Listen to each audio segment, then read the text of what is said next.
മലയോര ജനതയുടെ ആശ്രയമായി ശ്രീകണ്ഠാപുരത്തെ രാജീവ് ഗാന്ധി ഹോസ്പിറ്റൽ മാറിയെന്ന് മുഹമ്മദ് ബ്ലാത്തൂർ പ്രസ്താവിച്ചു.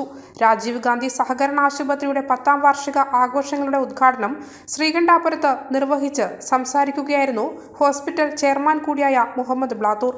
ഹോസ്പിറ്റൽ ഡയറക്ടറും ഏരുവേശി ഗ്രാമപഞ്ചായത്ത് വൈസ് പ്രസിഡന്റുമായ മധു തൊട്ടിയിൽ അധ്യക്ഷത വഹിച്ചു. മുനിസിപ്പൽ സ്റ്റാൻഡിംഗ് കമ്മിറ്റി ചെയർമാൻമാരായ BP Naseema, PP Chandrangathan, Josephina Varghese, municipal കൗൺസിലർമാരായ Vijil Mohanan, Kunhiraman master, MO Madhavan master, press club president Manoop, K Salahuddin, KT Muhammad Kunhi master, VV Santhosh, Ibrahim Pallippath, doctor Jishnu Aniruddhan, doctor Ramya B Nair തുടങ്ങിയവർ സംസാരിച്ചു.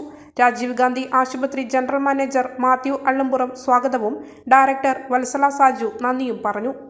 നമ്മുടെ ഈ മേഖലയിൽ ആളുകൾക്ക് ചികിത്സാ സൗകര്യം കിട്ടാതെ, ICU സൗകര്യം കിട്ടാതെ, ആശുപത്രിയിൽ ബെഡ് കിട്ടാതെ ആളുകൾ മരിച്ചു വീഴുന്ന സാഹചര്യത്തിൽ അന്ന് രാജീവ് ഗാന്ധി ഹോസ്പിറ്റൽ ഇവിടെ ശ്രീകണ്ഠപുരത്ത് കോവിഡ് രോഗികൾക്ക് വേണ്ടി മാത്രമായി ഒരു ഹോസ്പിറ്റൽ ആരംഭിക്കുകയും സൗജന്യമായി, തികച്ചും സൗജന്യമായി 55 ഗുരുതരമായ രോഗം ബാധിച്ച കോവിഡ് രോഗികളെ ICU ട്രീറ്റ്മെന്റ് കൊടുക്കേണ്ട രോഗികൾക്ക് സൗജന്യമായി ട്രീറ്റ്മെന്റ് കൊടുത്ത ഒരു സാഹചര്യം ഉൾപ്പെടെ, അതുപോലെ തന്നെ വാക്സിനേഷൻ ആദ്യ കാലഘട്ടങ്ങളിൽ വലിയ പ്രയാസം, ആളുകൾക്ക് കിട്ടാൻ വലിയ പ്രയാസമുണ്ടായിരുന്ന കാലഘട്ടങ്ങളിൽ അന്ന് ഏതാണ്ട് 40 ലക്ഷം രൂപ അടച്ചാൽ മാത്രമാണ് വാക്സിൻ നമുക്ക് കിട്ടുക. 6000 വയലിൻ ഒന്നിച്ചെടുത്താൽ മാത്രമേ കിട്ടൂ എന്ന് പറഞ്ഞപ്പോൾ 40 ലക്ഷം രൂപ ഉണ്ടാക്കി 6000 വയലിൻ ഒന്നിച്ചെടുത്ത്, 6000 വയലിൻ എന്ന് പറഞ്ഞാൽ എനിക്ക് തോന്നുന്നു ഏതാണ്ട് ഒരു വയലിൻ 12 പേർക്കോ മറ്റോ കൊടുക്കാം വാക്സിൻ. ആ തരത്തിൽ ആയിരക്കണക്കിന് ആളുകൾക്ക് വാക്സിനേഷൻ സൗകര്യം ഉൾപ്പെടെ ഇവിടെ നടത്തി, കോവിഡ് ആശുപത്രി ഉൾപ്പെടെ നടത്തി.